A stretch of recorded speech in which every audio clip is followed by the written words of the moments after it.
Why a man should love a woman more than a woman loves him, part 50, 11, 20, 32.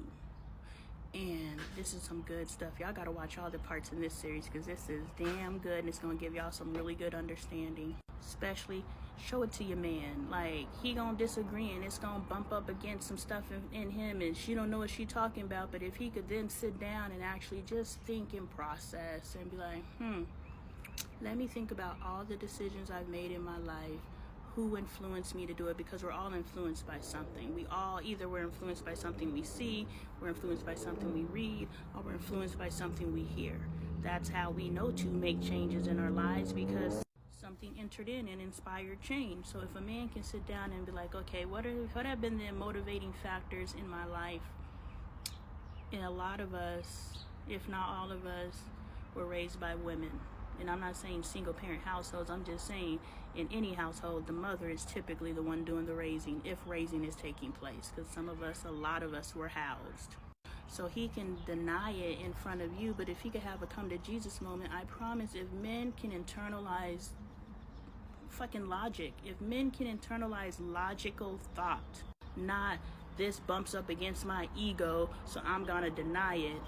But if men can internalize logical thought, like this makes sense, A does, B does, C, this makes sense, and they stop moving in ego, we could be so progressive. Women won't be way up here and men are way back here. And that's okay. You know, we can't necessarily save this current generation, but ladies, you are raising the next generation of men.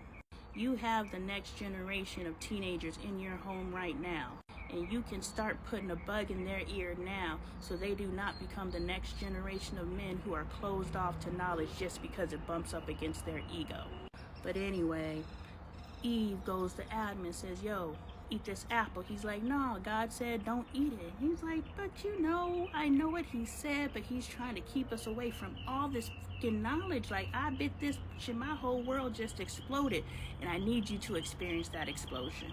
Now, Adam is loyal to God and Eve, but in this instance, Eve has that P power working in her favor. So Eve trumps God, even though Adam's loyal to both.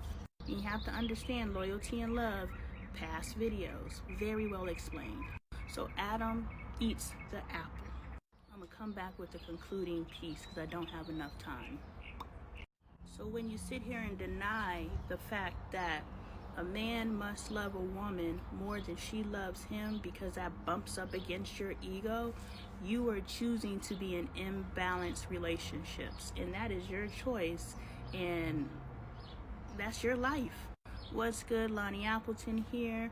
I am discussing why a man should love a woman more than a woman loves him, and I am using Adam and Eve as a divine example. I received this download during meditation, and my gosh, this series is so powerful. I really hope you guys get into it. Please copy, link, share so that this information can get out there. The only way that we are going to evolve as a people is if the knowledge is received, and if you are keeping the knowledge to yourself, how can it be received? So we got to Adam eating the apple in the last video. But what I want to say, let's really have this conversation. Those men who are denying that it is imperative for a man to love a woman more than the woman loves him do not understand that women are loyal by default. If they love you, they are loyal to you. That's how we're hardwired.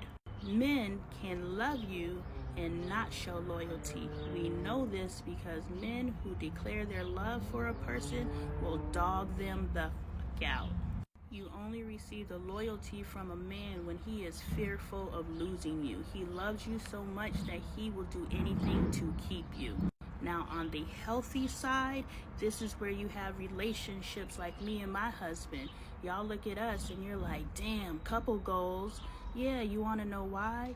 Because our relationship is balanced the way that relationships were intended to be balanced at the biblical level. And I don't care what all that other stuff. Somebody told me they added all these extra parts to the Bible later for control and religious purpose. The very first chapter in the Bible is Adam and Eve, Genesis, the original man and woman. And that original woman was able and powerful enough over that man to get him to defy God. A woman had a control over a man so much that she got him to deny or defy what he knew the superior one said to do. Bars. So when you sit here and you deny, man, I'm running things and she better bow down, or whatever dumbass language you want to use, but you're also a follower of Christ. The very first story in the book tells you what's up. Adam was loyal to Eve. Eve received that loyalty because Adam loved her more than she loved him. Adam loved her to the point of defying God.